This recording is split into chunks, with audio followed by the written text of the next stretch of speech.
Assalamualaikum everyone, welcome back to my YouTube channel. I'm back with a new video, and in this video I will solve self-assessment 10.5 of chapter number 10.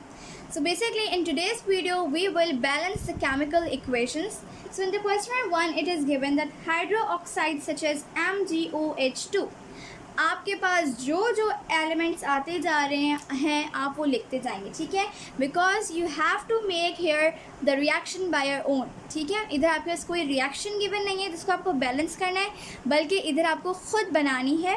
So let me read the question.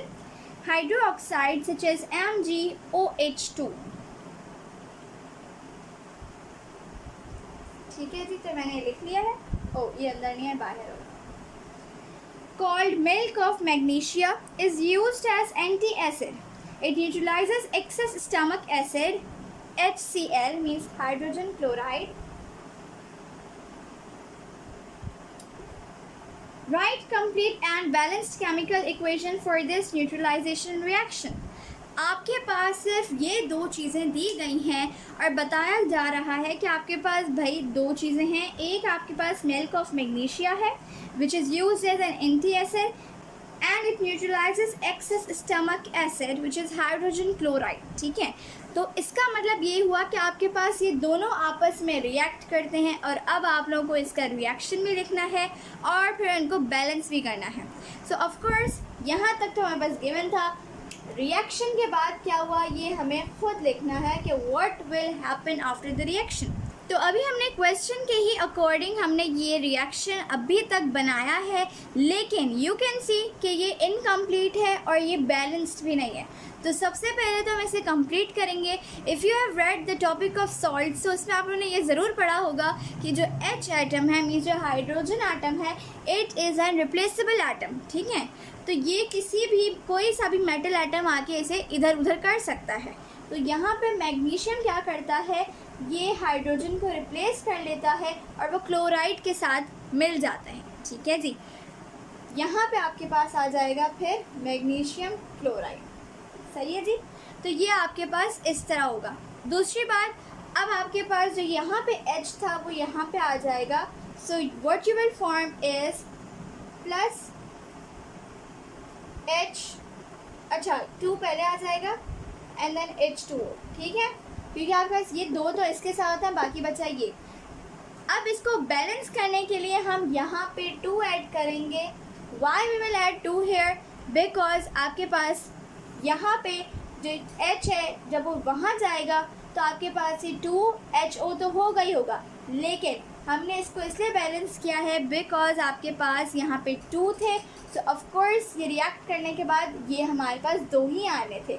अगर हम यहाँ पे 2 नहीं लिखते, अगर हम यहाँ पे बैलेंस करने के लिए 2 नहीं लिखते तो यहाँ पे आपके पास ये अनइक्वल होता और ये नहीं बनता, समझ आई।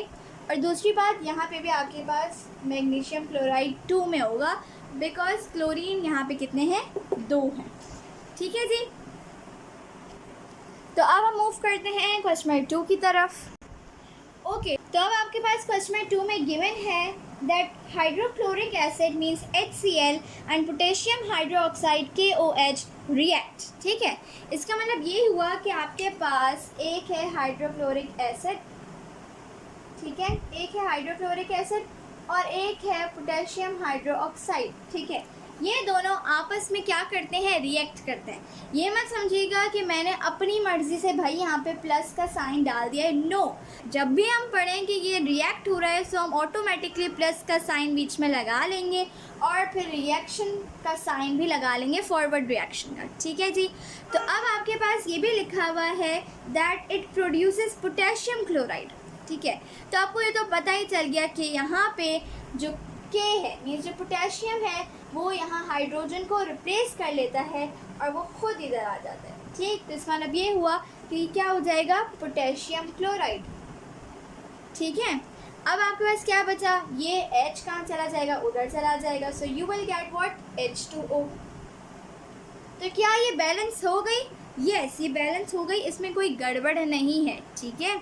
यहाँ बिल्कुल हर चीज़ बैलेंस लग रही है, तो हमें कहीं भी 2 ऐड करने की ज़रूरत नहीं है, ठीक है। तो यही था बहुत सा आसान सा क्वेश्चन नंबर 2। तो अब हम मूव करते हैं क्वेश्चन नंबर 3 की तरफ। ओके जी, तो अब इस सेल्फ असेसमेंट का मोस्ट इम्पॉर्टेंट क्वेश्चन जो है वो है क्वेश्चन नंबर 3, ठीक है, जिसमें आपको क्या करना होता है, बैलेंस करना होता है केमिकल इक्वेशन को। ठीक, अब आपके पास ये केमिकल इक्वेशन दी हुई है जिसको आपको बैलेंस करना है। हाउ यू विल बैलेंस, वैसे तो हर स्कूल में अलग अलग तरीके से समझाया जाता है, किसी का कोई होता है की पॉइंट, किसी का कोई होता है, बट मेरा सबसे ईजीएस्ट की पॉइंट मैं आप लोगों को बताने लगी हूँ।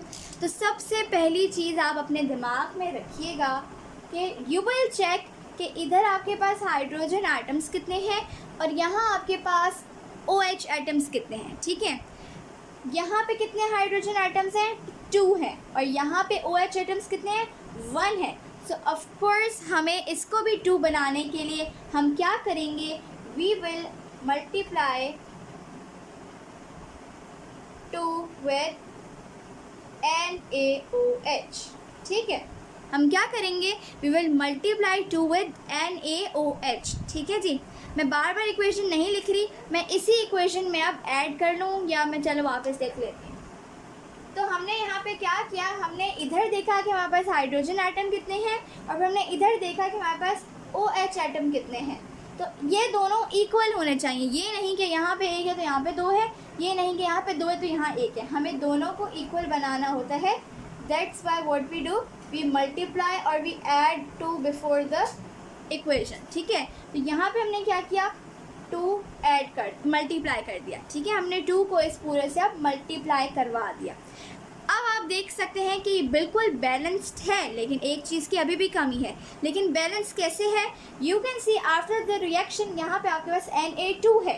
ठीक है, तो हमने बोला कि भाई यहाँ पे Na2 क्यों है, यहाँ पे तो 2 है ही नहीं।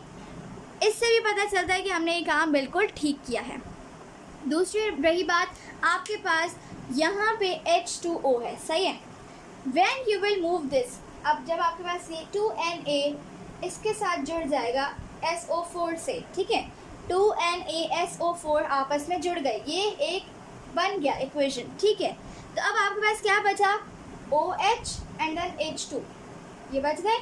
तो इट मीन्स आपके पास यहाँ पे 3 H है और 1 O है, बात सही।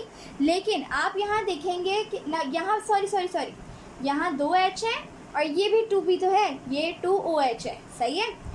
लेकिन यहाँ पे हमारे पास रिएक्शन में तो बहुत ही कम है भाई, मतलब यहाँ पे कोई गलती है। So what you will write, आपके पास जो सेकंड मेन की पॉइंट है वो है that you will add 2 before, और you can write you will multiply 2 with H2O। सही है, हमने ये क्यों किया, अब मैं इधर ही कर रही हूँ, हम यहाँ पे भी 2 ऐड कर लेंगे। सही, अब ये आपके पास पूरी बैलेंस्ड हो गई है। हाउ, क्योंकि यहाँ पे आप देखें, यहाँ पे आपके पास 2 हाइड्रोजन एटम्स से, यू हैव 2 हाइड्रोजन एटम्स, और यहाँ पे 1 ऑक्सीजन, यहाँ पे 2 OH एटम्स से, तो यू विल राइट 2H2O। समझ आ गया, मीन्स 2 + 2 4, और टोटल भी यहाँ पे 4 ही है हाइड्रोजन एटम, लेकिन कितने हैं ऑक्सीजन के, 2 हैं, सो यू हैव 2O। सही, तो यही था आपके पास पार्ट 1, बहुत ही आसान सा। मैं आप लोगों को पार्ट 2 भी करवा देती हूँ, वो भी बिल्कुल इसी तरह आसान है।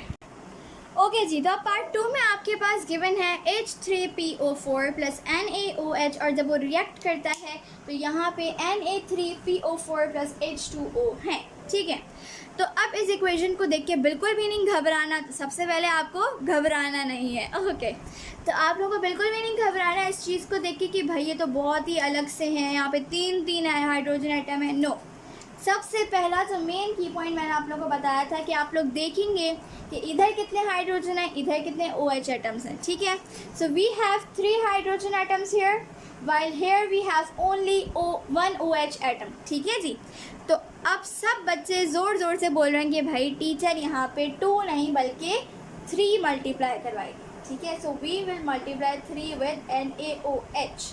ये क्यों करवाया, क्यों, क्योंकि यहाँ पे अगर 3 हाइड्रोजन एटम है तो यहाँ पे भी 3 OH एटम्स होने चाहिए। ठीक है, तो ये हमने करवा दिया। अब आपके पास यहाँ पे आ जाएगा 3। ठीक है, मैं इसी इक्वेशन में कर रही हूँ, मैं वापस नहीं लिख रही। अब आपके पास यहाँ पे मैंने 3 मल्टीप्लाई करवा दिया।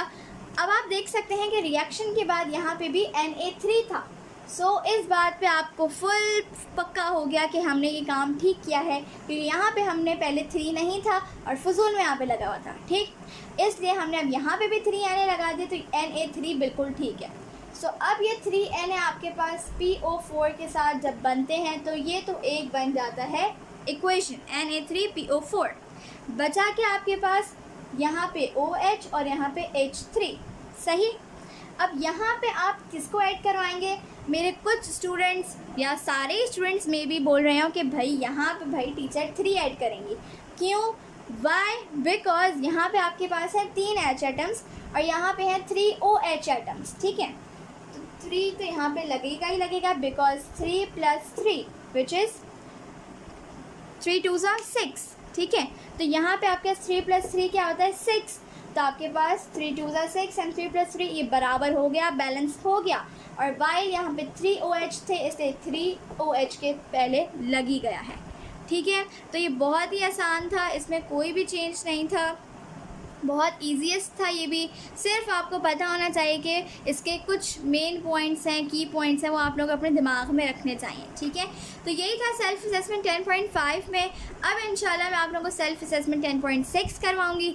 तब तक के लिए मेरे यूट्यूब चैनल को सब्सक्राइब करें, मेरी वीडियोज़ को लाइक, शेयर और इसके ऊपर कमेंट ज़रूर करें।